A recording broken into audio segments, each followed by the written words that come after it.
When I was a Bible-believing evangelical Christian, attending Moody Bible Institute, before I began my serious scholarship on the New Testament, before I began to read it in Greek, and before I saw what serious scholars of the world had to say about it, I was absolutely convinced that the Gospels not only contained eyewitness tradition, but that they were written by two eyewitnesses, Matthew and John, and by two people who were close companions to people who were eyewitnesses, Mark and Luke. Intense research has a way of changing your mind about things. But I don't want you to think that this is a reason for you not to use your brain. Even if you are the most hardcore, Bible-believing evangelical on the planet, you surely think that God gave you a brain. Use your brain. Craig and I will agree on this. God gave you a brain to think with. Apply reason. That's why God made you a human being instead of a slug. Don't be afraid of using your intelligence to find out the truth. The truth may not be what you were taught, but if it's true, you should believe it, not run from it. As I studied more and more using my intelligence as an evangelical, but also praying about it, I became convinced that the New Testament Gospels were not written by eyewitnesses or by people who knew eyewitnesses. The first point to make is the rather obvious one that the Gospels don't claim to be written by eyewitnesses. They are all anonymous. The titles in your Gospels, the Gospel according to Matthew and so forth, were added by later editors. They were not put there by the original authors. Second point, none of the Gospels claims to be written by the person whose name it bears. They don't claim to be written by eyewitnesses, and they don't claim to be written by people named Matthew, Mark, Luke, and John. Those are later traditions that were added to the Gospels. These traditions do not start appearing for about 100 years.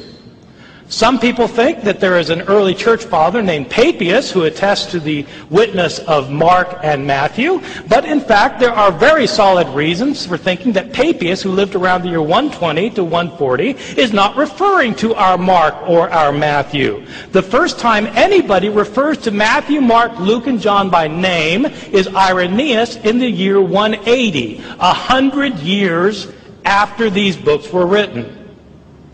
My understanding of the Gospels, as they've come down to us, is that they were anonymous, and we don't know their names, and they're not built on eyewitness testimony. But the important point that I want to make is that even if the Gospels were written by eyewitnesses, or even if they did contain eyewitness accounts, that would not guarantee that they were accurate. Think about our legal system today. Are eyewitnesses always accurate in what they report?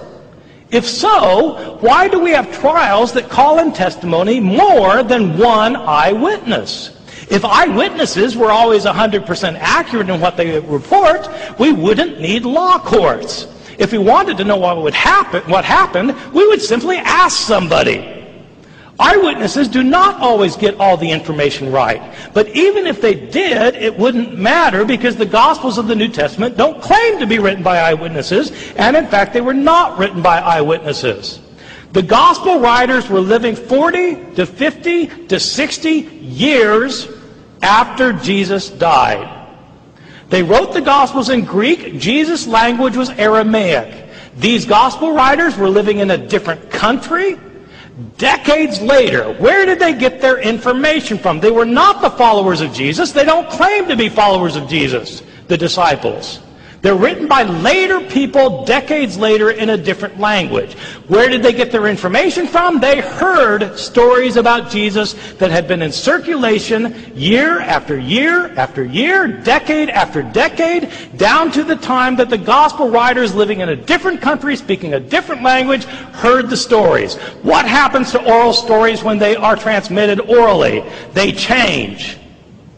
The Gospel writers have discrepancies among themselves because the stories that were told and retold were changed over time, and the Gospel writers themselves sometimes changed the stories.